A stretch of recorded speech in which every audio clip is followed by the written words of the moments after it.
जय गुरु जी संगत जी। ओम नमः शिवाय। शिव जी सदा सहाय। ओम नमः शिवाय। गुरु जी सदा सहाय। जय गुरु जी। शुक्राना गुरु जी। गुरु जी महाराज बिना बताए संगत को कितने अनोखे तरह से कल्याण करते हैं। बहुत ही अद्भुत सा सत्संग गुरु जी की पुरानी संगत का है। एक अंकल जो बिजली विभाग में काम करते, आप किसी कारण से वो सस्पेंड हो जाते हैं। धीरे धीरे उनकी उम्र भी बढ़ रही थी और रिटायरमेंट का टाइम आ रहा था।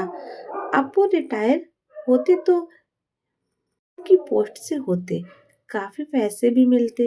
उन्हें बड़ी टेंशन थी इस बात की। कोई उन्हें गुरुजी महाराज के बारे में बताता है। गुरुजी के दरबार में जाते हैं। अब गुरुजी के पास जाते हैं और कहते हैं, गुरुजी वो मेरी नौक ऐसे ऐसे मैं सस्पेंड हुआ। तो गुरुजी कहते हैं, तू बड़ा सेल्फिश है। वो पूछते हैं, गुरुजी वो कैसे? तेरी वाइफ जो घर में है उसके पेट में 5 किलो का ट्यूमर है। तूने उसकी तो एक बात एक बार भी नहीं करी और तुझे अपनी नौकरी की चिंता है। जा, अगली बार आना, अपनी वाइफ को लेके आना, तभी तेरा कल्याण होगा। संगत जी अंकल अगली बार जाते हैं अपनी वाइफ के साथ। तो गुरु जी के दरबार में बैठते हैं। फिर उनका नंबर आता है। तो गुरु जी कहते हैं, गुरु जी वो मेरी नौकरी और मेरी वाइफ के पेट में जो आपने ट्यूमर बताया उसका तो गुरु जी बोले जाओ जाओ तुम्हारा कल्याण कर देता, तुम्हें मुंडा दे देता।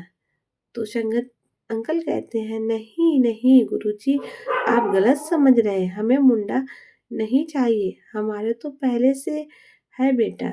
हमें तो बस नौकरी और वाइफ का जो ट्यूमर है उसके बारे में आप गुरुजी बोले नहीं। जाओ जाओ तुम्हारा कल्याण कितना।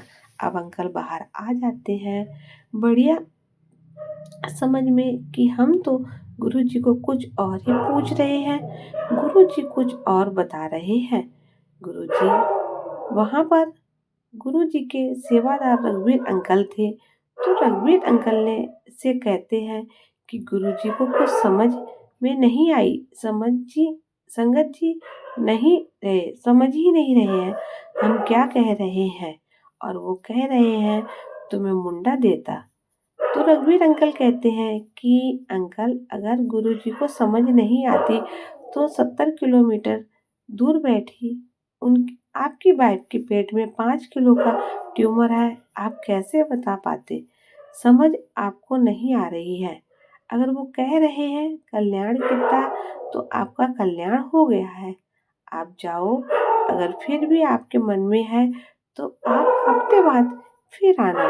संगत जी वो चले जाते हैं। कुछ ही दिनों बाद उनकी वाइफ के पेट में वो कहती हैं, ऐसे लगता है कुछ हलचल सी हो रही है। तो मुझे एक बार ऐसा ना हो ट्यूमर ज़्यादा बढ़ गया है या कुछ ऐसी तकलीफ कर रहा है जो मैं एक बार अल्ट्रासाउंड करा लेती हूँ। वो अल्ट्रासाउंड कराती हैं तो उसमें 5 मंथ प्रेग्नेंट होती है। अब वो अंकल पूरी रिपोर्ट लेकर गुरुजी के दरबार में आते हैं और रिपोर्ट ऐसे दिखाते हुए, गुरुजी ये क्या है? हमें नहीं चाहिए मुंडा। हमने आपको अपनी नौकरी के लिए और पत्नी के ट्यूमर के लिए कहा था। हमें तो मुंडा चाहिए ही नहीं। वो बड़े गुस्से में अब गुरुजी कुछ नहीं बोले और मुस्कुरा दिए। संगत जी वो 4 बजे तक वहीं रहे, गुरुजी के दरबार में गए नहीं। गुरुजी समस्या है ये। गुरुजी अपने रूम में चले जाते हैं। जब रघुवीर अंकल भी गुरुजी के रूम में पीछे पीछे जाते हैं तो अंकल भी उधर जाने की कोशिश ही करते हैं, कदम रखते हैं। रूम में गुरुजी बहुत कहा देते हैं कि जाओ जाओ यहाँ से तुम्हारा कल्याण कितना, तुम्हें समझ नहीं आता। और गुरुजी अंकल को जाने के लिए कह देते हैं। फिर जब वो अंकल चले जाते हैं तो रघुवीर अंकल से गुरुजी कहते हैं, इन कमलिन समझ नहीं आता, इनका जो ट्यूमर है वो मैंने बेटे में बदल दिया और फिर भी ये बात समझ नहीं आ रही है कैसे मैंने इनका कल्याण कर दिया और बेटा होने के बाद इसकी नौकरी का भी सब सेट हो जाएगा। संगत जी, रघुवीर अंकल समझ गए कि गुरुजी की माया कोई नहीं जान सकता।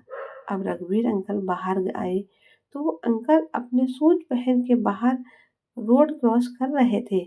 तो रघुवीर अंकल उनके पास गए, बोले कि कहाँ है आपकी रिपोर्ट, जरा दिखाइए, इसमें ट्यूमर के बारे में क्या लिखा है। तो अंकल कहते हैं, ट्यूमर के बारे में तो कुछ नहीं लिखा, बस यही लिखा है कि 5 मंथ प्रेग्नेंट कह रही है, ट्यूमर की भी तो आप टेस्ट करवाओ। जो है इतना बड़ा ट्यूमर था, आजकल वो रिपोर्टिंग सब कुछ लिख देते हैं। ये बेट है, आप टाइप का ट्यूमर है, ये है तो है, बात तो आप सही कह रहे हैं। तो वो जाते हैं और डॉक्टर के पास कहते कहते जी, आप ट्यूमर के बारे में आपने पहले बताया था, इतना है, और आपने इस रिपोर्ट में भी कुछ किया ही नहीं। तो डॉक्टर कहते हैं ट्यूमर का कुछ आया ही नहीं है, तो हम रिपोर्ट में लिखे कैसे। संगत जी, फिर भी डॉक्टर दोबारा टेस्ट करते हैं तो कोई ट्यूमर नहीं, वो तो 5 मंथ का प्रेग्नेंट है। अब अंकल समझ जाते हैं कि गुरुजी की माया अपरंपार है। जाते हैं गुरुजी से माफ़ी मांग कि गुरुजी, हम समझ नहीं पाए। गुरुजी कहते हैं कि तुम्हारा जो ट्यूमर है उसको मैंने बेटे में बदल दिया है, और जो तुम्हारा बेटा होगा उसके बाद देखना तुम्हारी जो ये पोस्ट का जो नौकरी का है, ये सब कुछ सेट हो जाएगा। और संगत जी, ऐसे ही होता है, गुरुजी की माया कोई नहीं जान सकता है। अंकल और गुरुजी कहते हैं कि अब बेटा होने के बाद ही आना। बेटा होता है, गुरुजी जैसे बताते हैं, गुरुजी डेट भी बता देते हैं, उसी डेट को उन्हें बेटा होता है। और बेटे होने के बाद 10 या 5 दिन बाद ही हाई कोर्ट में वो केस जीत जाते हैं। तो ऐसे हमारे गुरुजी महाराज, और उनके बाद वो एसी की पोस्ट से ही रिटायर होते हैं। कैसे संगत का कल्याण करते हैं बताते भी नहीं संगत जी। और वो अंकल गुरुजी के दरबार में जाते हैं, माफ़ी मांगते हैं कि गुरुजी, हम आपको समझ नहीं पाए, पर गुरुजी हमने भी बहुत कोशिश करी है। संगत जी, गुरुजी कहते हैं वो कैसे, कि गुरुजी, जो पेट में रसौली थी ना, हमने अपने बेटे का नाम रसौली ही रखा है, क्योंकि उस रसौली को ही तो आपने बेटा बनाया। तो संगत जी, ऐसे गुरु हमें कहाँ मिलेंगे, इतने प्यार करने वाले, ऐसे संगत का कल्याण करते और उन्हें बताते भी नहीं, जानते भी नहीं। गुरु जी महाराज कि आप संगत जी पुरानी वीडियो भी देखना, किसी नम्रता कैसे हाथ जोड़ के संगत से मिला करती, सबसे पूछते थे कि दोष दसो सेवा दसो, और हम किसी से पूछते हैं, ऐसे नहीं संगत जी। परमात्मा हमारे सामने बैठे हैं, उनकी विनीता देख के हमें भी जीना चाहिए, और महाराज के अनोखे तरीके सत्संग का कल्याण करने में। और आज भी गुरुजी ऐसे ही संगत को ब्लेस कर रहे हैं। अनंतम अनंतम शुक्राना, जय गुरु जी, शुक्राना गुरु जी। ओम नमः शिवाय, शिव जी सदा सहाय। ओम नमः शिवाय, गुरु जी सदा सहाय। जय गुरु जी, शुक्राना गुरु जी, अनंतम अनंतम शुक्राना गुरु जी। मिलते हैं अगले सत्संग में, तब तक के लिए जय गुरु जी, शुक्राना गुरु जी।